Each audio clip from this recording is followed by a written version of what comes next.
Hello aspirants and welcome again to Legacy IAS Academy. Now very recently Donald Trump was one day in news for the contention for the Nobel Peace Prize, and the other day, that is today, he's now talking about providing the Tomahawk missile to Ukraine as a deterrent against Russia. So probably if he ends up winning Nobel Prize one day, that might be the catastrophe for this particular prize. Anyway, let us understand why is he threatening Russia like this. So what has happened now is that Donald Trump has warned Vladimir Putin, saying that if he does not de-escalate the conflict with Ukraine, then USA might be forced to provide Ukraine with a long-range missile known as the Tomahawk missile. So we'll understand why is he saying that, what repercussions will it have, what is this Tomahawk missile and what significance does it carry, and at the same time, how has the world reacted to this statement of Donald Trump, specifically the Russia's retaliation, or rather the response to this particular statement. So let's get started with the news. So the news is about Donald Trump warning Vladimir Putin over here of a possible approval for providing the Tomahawk missile to Ukraine. Now USA is going to probably provide it indirectly through its NATO allies and ultimately to Ukraine to deter Russia. Now, because why is this happening, or why this statement is coming? So the statements generally have a trigger. So the current trigger for this statement by Donald Trump is basically Russia's massive strike on Ukraine's power grid. That means the electricity supply ahead of the winter. Now these countries have these countries have a very cold weather, and the winter is about to set in. Now when the winter sets in, these countries consume a lot of electricity because they will be having heaters, etc., which consume huge amount of electricity to keep them warm. And just before the winter sets in, Russia has struck on the Ukraine's power grid, as a result of which USA got probably triggered and is making certain statements over here, which is considered to be provocative by Russia. Now this statement clearly showcases the shift from diplomacy to coercion. Now this is a threat which should be coercing Russia to not escalate it further. But is Russia a country which can easily get coerced? Probably not. So we'll see what is their response and what the future holds over here. Now before we move ahead, an important announcement of the new batches that are going to start from 16th and 25th of October with a maximum capacity of only 40 students to ensure individual attention by the experts in the field of UPSC. Now once you enroll with us, there are a lot of advantages. Some of them are listed here, like the comprehensive coverage of syllabus, the one-on-one mentorship, doubt solving session, and the regular interaction with the educators that you just saw. There will of course be daily mains answer writing practice and prelims as well as mains test series. We have a 360-degree approach for current affairs, wherein the entire week's current affairs are covered through the live classes.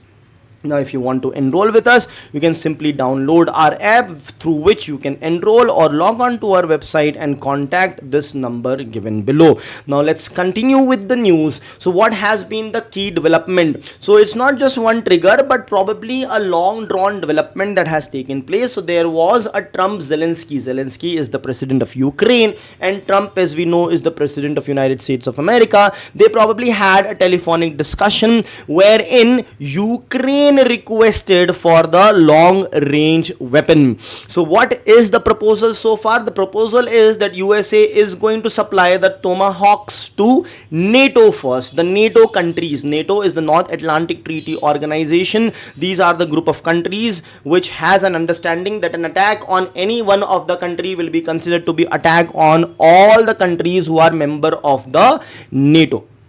Now, since they have that particular kind of an agreement, as a result of which attack on any one country is considered as an attack on any other. But here, remember, Ukraine is still not a part of NATO. It wanted to become a part, but still here USA is ready to help, is what it is suggesting. Now, subsequent to this statement, Russia also has warned in a counter manner, in the sense that they have said that supplying Tomahawks will be a new step of aggression. So Russia will deal it as an aggression from the other NATO countries, whoever it is supplied, as well as aggression by USA.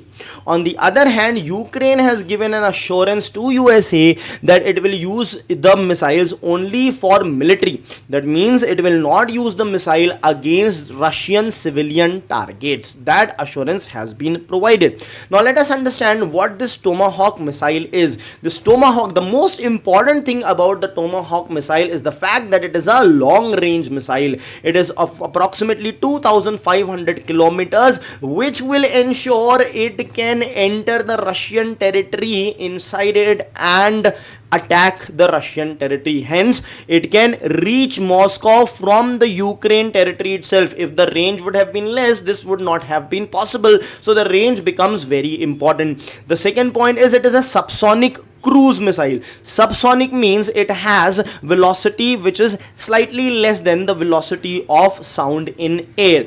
It is a cruise missile. Cruise missile means it can change its direction as well.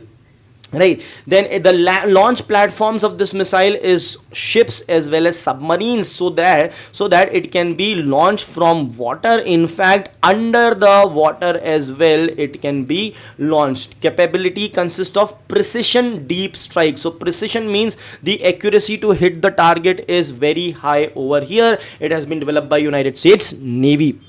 Now moving ahead, the strategic significance. So for Ukraine, what it does is this particular missile, it is going to expand the strike capability. So if you have Ukraine over here, if they can bring it to their border, they can penetrate deeper inside the Russian territory. Also symbolically, it will give parity with Russia's long range system. Presently Ukraine does not have it. If USA provides it, it will become similar to what the capability the Russia has. Now for US and NATO, it is basically a strategic deterrence tool, which it is. Now for Russia, it is going to raise fear of direct NATO involvement, as a result of which it may lead Russia to justify a harsher retaliation or new alliances with countries like Iran, China, and retaliate even more against Ukraine.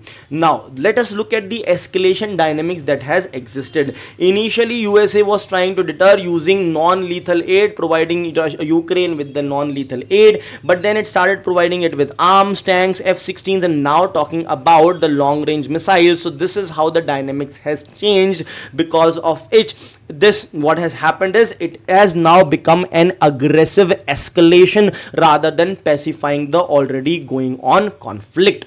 Now if you look at the legal and diplomatic dimensions, under the international law, supply via NATO may bypass state responsibility. Since USA will be supplying through the NATO alliance, one individual country will not be involved, rather it's an organization that will take the responsibility. It will raise the debate under the United Nations Charter of prohibition on threat of force. You should not be threatening force. Force should be used to defend yourself, not to threaten others. So that may go against the international laws. Now if you look at the key developments from the Russian perspective, Russia has termed it as extremely provocative. USA has been divided, Europe has been divided on it. Some NATO members may be okay with it, but some of them fear this as an escalation spiral. China and the global south are maintaining caution against this militarization of diplomacy. Diplomacy here is being converted into military action. United Nations of course calls for a renewed peace framework. Let's stop this escalation and let's go for peace. Now with respect to India has to balance its approach towards Russia and USA. With Russia we have strong ties, especially in defense, and with USA we have ties with respect to technology, our diaspora, and the surplus in services. We need to have, energy security is also at risk because we are buying a lot of oil from Russia as well. So it will basically require India to balance its relationship with Russia as well as with USA, and also to maintain its image as someone who prefers diplomacy over any violent action. Thank you.